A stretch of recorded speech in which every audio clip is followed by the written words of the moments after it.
3 sería 222.000. 222.000 serían 220 miliamperes, ¿sí? Entonces la corriente por el hombre es 220 más o menos, 220 miliamperes. Perfecto. Este hombre que opera este equipo obviamente va a sufrir daños, y daños importantes, porque estamos muy por encima de los 30 miliamperes. ¿Ah? Entonces ahora sí, no vamos a entrar en la parte de aislación, de bajar la tensión, vamos a ver de qué otro modo podemos proveer una protección para esta situación. Yo no le dije al comienzo porque lo vi, pero hay una clasificación que es contactos directos, contactos indirectos. Contactos directos es cuando uno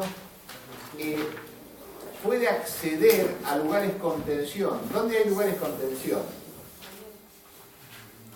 Una columna de alta tensión, una estación transformadora, pero todo eso tiene cierta valla que no hace que cualquiera pueda meterse. Incluso es más, ponen carteles que normalmente son muy elocuentes, para el que no sepa leer, ponen una calavera, dos huesos como si fuera un pirata, y un rayo que lo atraviesa, y después sigue con la palabra peligro, alta tensión y demás. Pero uno cuando ve eso se da cuenta que eso por ahí no, porque, bueno, esos son los contactos directos, tienen como protección impedir el libre acceso de la gente, o dificultarlo.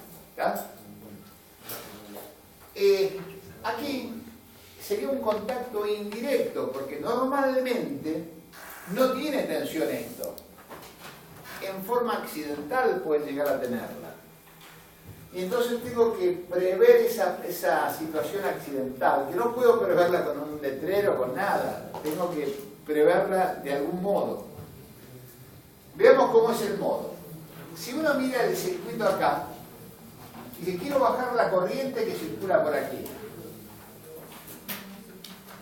Si yo podría bajarla si le fijo un camino distinto acá. Y lo hago con con otra resistencia, pero la condición de esta otra resistencia, fíjense ustedes, si fuera esta resistencia que agrego del mismo orden que la resistencia del hombre, la corriente sería mitad por mitad. Para que la corriente pase la mayor parte por acá y una mínima parte por ahí, ¿cómo debería ser esta resistencia? Muy chica. Mucho más baja, lo más bajo que yo puedo. Esta tiene que ser una resistencia lo más baja que se pueda.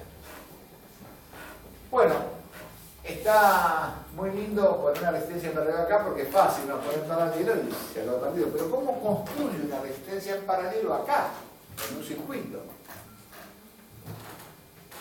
¿Cómo pongo esta resistencia que aparece acá? ¿Cómo la pongo aquí? Como una jabalina en tierra. De la carcasa a la tierra. Efectivamente así se hace. Pongo la carcasa a tierra.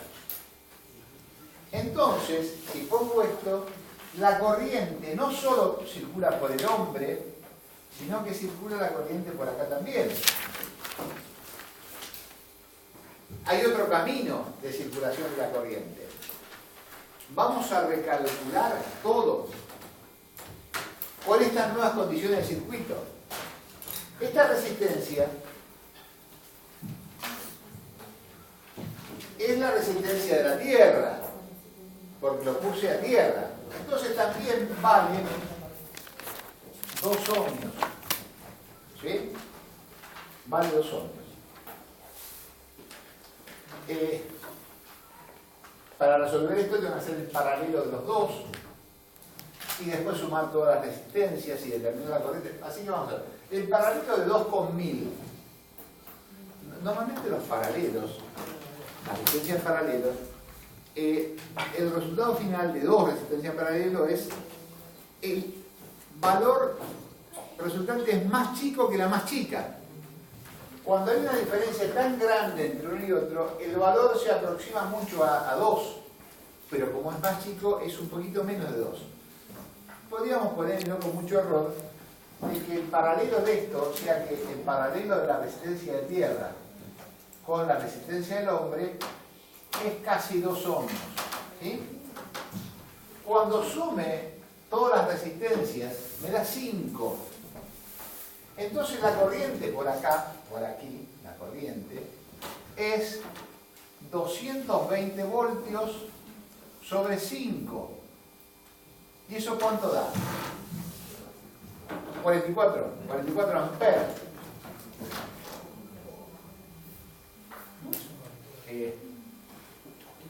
44 amperes.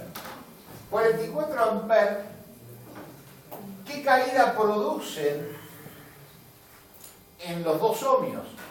O sea, 44 amperes hacen que el potencial en el hombre es 44 por 2. ¿Me equivoco? Estoy haciendo acá. Esto es corriente.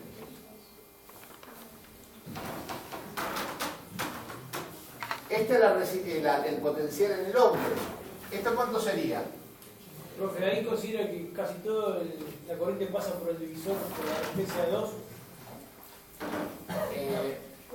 En última instancia sí, pero lo que estamos considerando es que hemos hecho el paralelo. Y el paralelo es casi 2. Entonces yo estoy considerando que el potencial, esa resistencia equivalente de 2, tiene 88 voltios. ¿Ah? Ahora, con una resistencia de 88 voltios, ¿cuál es la corriente por el hombre?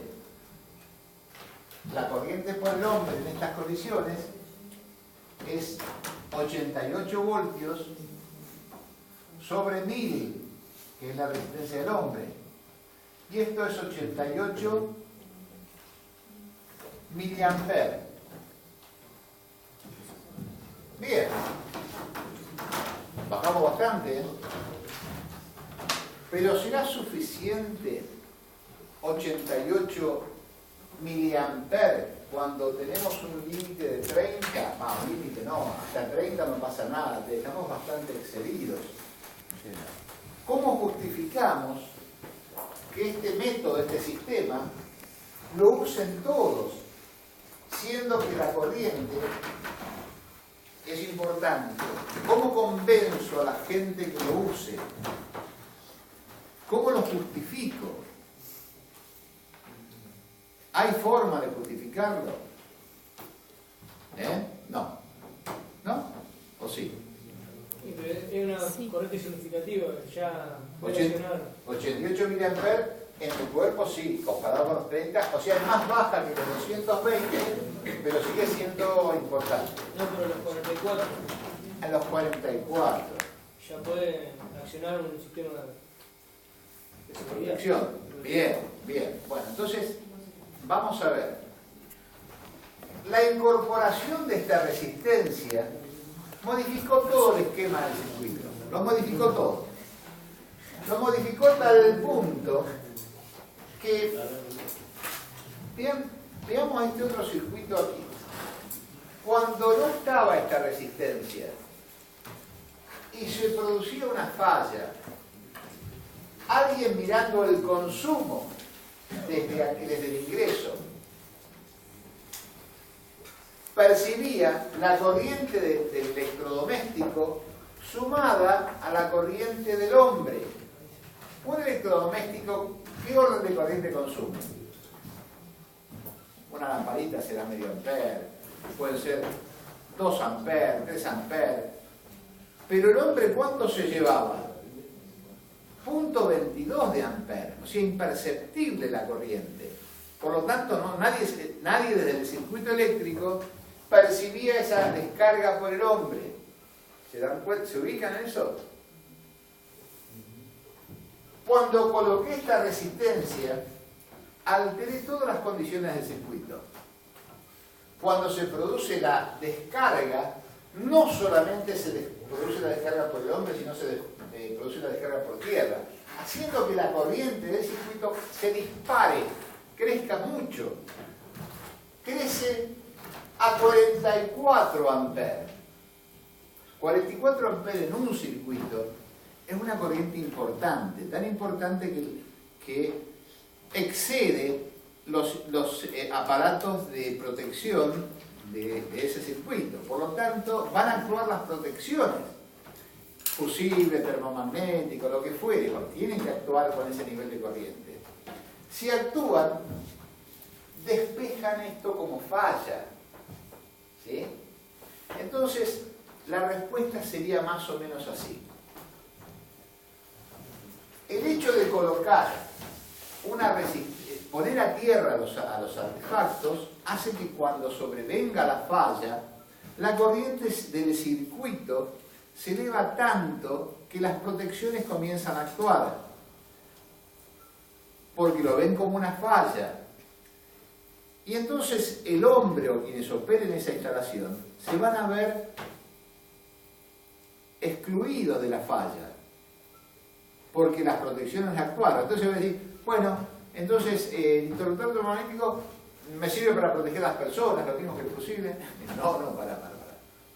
El interruptor no protege para nada a las personas. Está percibiendo una falla en la instalación y actúa. Y de rebote favorece a la persona que estaba operando en esta instalación.